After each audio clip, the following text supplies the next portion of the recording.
everybody now see Mbaka can sit down evangelist, because you people are fighting the battle that you don't know the root. Both of them are father and son. That's what I'm trying to tell you people. As far as Mbaka had lay hand on Ebuka and then part of his grace on him, anybody that Ebuka lays hand on is automatically the grace of Reverend Mbaka and the grace of Ebuka is working on you. As far as Ebuka can say, Mbaka is my father, it shows that Mbaka is a grandfather to Zion ministry. You push you honor him the same way you honor your father.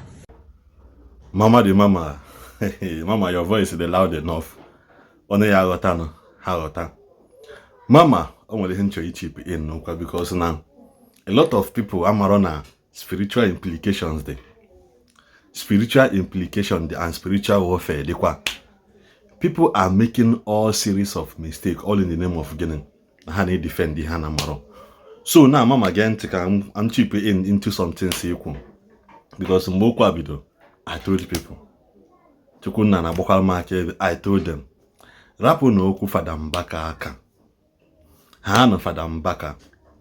No matter also the eye of Eli is becoming dim. The young Samuel still needs the Eli to identify the voice of the one calling him. No matter how many say nyame, Mbaka in no way should be in no way can anybody disrespect Fada Mbaka. Nobody, anybody if not fight Fada Mbaka in the name of Zion is fighting Mbaka on their own, not Guinea, not under the guidance of Zion ministry. Nobody does that. Maybe I've never stayed my foot in Zion. I just love Evangelist Ebukobi. I just love him and what he's doing and what God is using him to do. Because now, he forget that now fighting Mbaka through Habu, the lovers of Zion now fighting Mbaka are the same enemies of the church. The same enemy of the church. Bia meet ye ndo the call the hand. We decide is as okay na ebe no di ona no ka na ha like Fada Mbaka but ka ha attach you somewhere ka ha fight ya Fada Mbaka. Let go mmadu na abu na aga n'uzo na if meet onye na like ro iwefuko onye ozo na like ro onye ahe na like ro automatically they will befriend that person ka ha we fight onye ha na like ro. Let go, and a lot of them got it wrong because now ndị mmadụ bịa na-afọ ihe unu na-ekwu maka Zion Evangelist Ebukobi. People love it. People love to hear good things about God. In our generation, that people don't longer value the things of God. So some people find that when you, as a young youth, as a young individual, you are talking about God, you are publicizing it because Jesus is somebody to shout about. For this thing, 1,000 melo, 10,000 melo. Keep up the good work you are doing. Onya putazia ojeje gwa somebody that knows somebody that knows somebody. See na nda na akwụkwọ ụgwọ na ikwe maka nda ha enye gị ego. Onya ahụ ewelezia because of na gịnị me na-enyeli aka and doesn't know that na ihe emeli abụ gịnị is a good will appreciation. O feelizia no right ya. That person ogwa ahụ is a friend to somebody that knows somebody. Ewelekwa ejeje gwa onye ọzọ at the end of the okume gịnị circulate bezia na ana akwụgwọ. But nobody pays anybody as long as I am concerned because he have been raising alarm mgba. Senda rapon of Fada Mbaka, you people are fighting a just cause unamaro anything open unamaro in terms of spirituality living hasem no kita keka ikamaka oka oka ibido gaba nke nya ikamaka oka. I told them in agumuku no serve under Catholic Church serve mass for 6 years, 6 solid years. Now, Our Lady of Fatima Cathedral, Jos. 6 solid years under the guidance of Brovitus. Our catechism Okonkwo, the same village, Kamuniana Abusi. Nyawabu Awakati. The same village, Kamuniana Abusi. So I follow me here because if from now like this, you don't know anything about me. Same no Namakaga Koka. No can be the gabanka, no can be the gun, but I keep sounding this alarm. Weapon on here na basarun. and somebody kwuru okwu na voice note leak in wee sị, and I quote Governor Eziokwu, ọ sịrị na ihe niile ọ fight Fada Mbaka, shake Fada Mbaka, but he never betrayed Zion. But nevertheless, na ihe niile okwu bụ eziokwu, which means this thing now brings me back to my previous okwu nkwu nsị, anybody that is fighting Fada Mbaka has already a finished conclusion of in their mind na ha nwere is something against Fada Mbaka. So however there an avenue to fight him, we join Ozia, we fight about Zia Fada Mbaka today. Yotago, then joining up with ndị na like your Christianity, wherefore now this is an avenue to fight another Christian body. How we team up, we again, we say how we unite here, we fight go donka. By the time I succeed, they'll fight over Fada Mbaka. Have you learned how to conquer go? Then they will switch over to another. That is their tactics. That is their tactics. And where any Zion member na ekwu against Fada Mbaka now say no Zion do or he's acting in the interest of Zion. No, the person is just fighting alone. But they don't want to bring their emotions. They don't want to bring their emotions. Their emotions. They allow their emotions to take over them. And they will not come out and say the truth. He had his after but in all of these things now, or for money,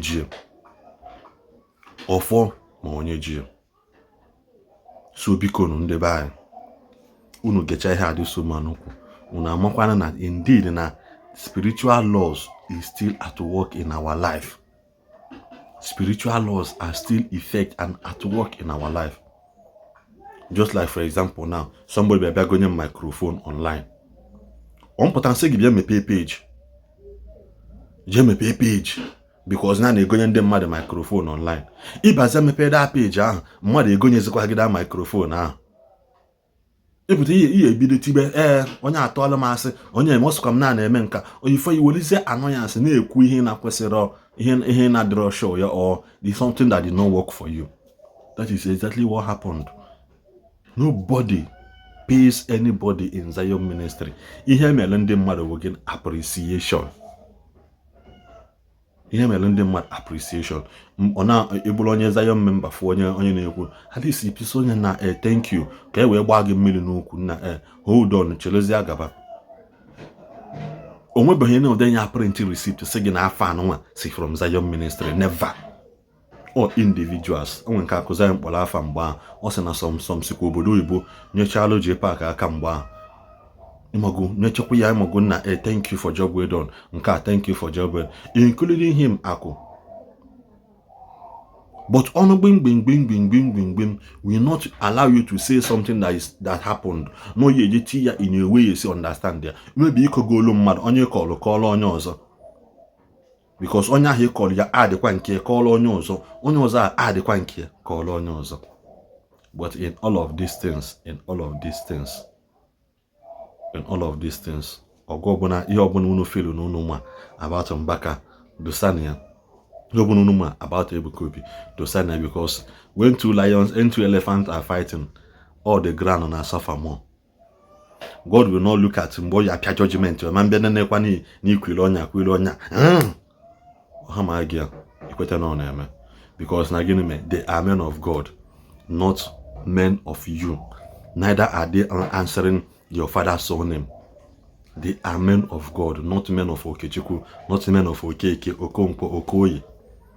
All those things are again something people don't understand. God was on the Bible. And then the other video in a lawyer and God. Morning to address some issues. People have been calling me because of the message I pass. I am here to tell you people, these two people, that is why I'm here. Number one is concerning that the Ebukobi. This message is for their Zion members. I did not mention that the Ebukobi that is paying people. No, I did not mention that. I say I know that he's not aware, because I know he's not aware. He knows all my head in all room more. All my no nyama makobo. All my things in that man with the key me man can that man. He can't pay anybody to condemn his spiritual father. Mbaka is his spiritual father. Mbaka has laid hand on him. Whether you believe it or not, go and ask him. Anybody that lays hand on you and say, I pour my grace on you, is automatically your father.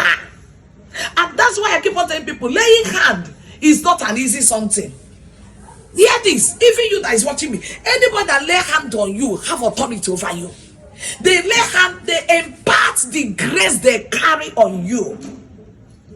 Not one, not two, not three. Mbaka even Sayoko, he has laid hand on him. So I know he cannot be a party to join to fight his spiritual father. I made that video and I say, I know he's not awake. Let him wake up so that he can find out before he may be here. When you put on Mbaka, who everybody now say, Mbaka can sit down. Evangelist, because you people are fighting the battle that you don't know the root. Both of them are father and son. That's what I'm trying to tell you people. As far as Mbaka had laid hand on Ebuka and then part of his grace on him, anybody that says Ebuka lays hand on, is automatically the grace of Reverend Mbaka and the grace of Ebuka is working on you. As far as Ebuka can say, Mbaka is my father, it shows that Mbaka is a grandfather to Zion ministry. You push you honor him the same way you honor your father. That is my own. I'm saying it like a sister. I'm saying it like a mother. I did not mean to hurt anybody. I'm trying to open your eyes. Problem that we have is bloggers. They will twist a message, turn a message upside down. The same thing I said in Governor Zoku. He's the one that people respect most. On a fight, I have seen him able to battle 1 hour, borrow the whole money in your money. I don't say that he received bribe. He did not receive bribe. Because you can't only know when you're he's a man that owns respect. He's a man that people respect. He's a man that fights for others to have freedom. And I'm surprised seeing him in that the same video. And that's why I mentioned his name. I have finished. About 1,000 twists. I am waiting for you people. God bless everybody that will understand this message and share.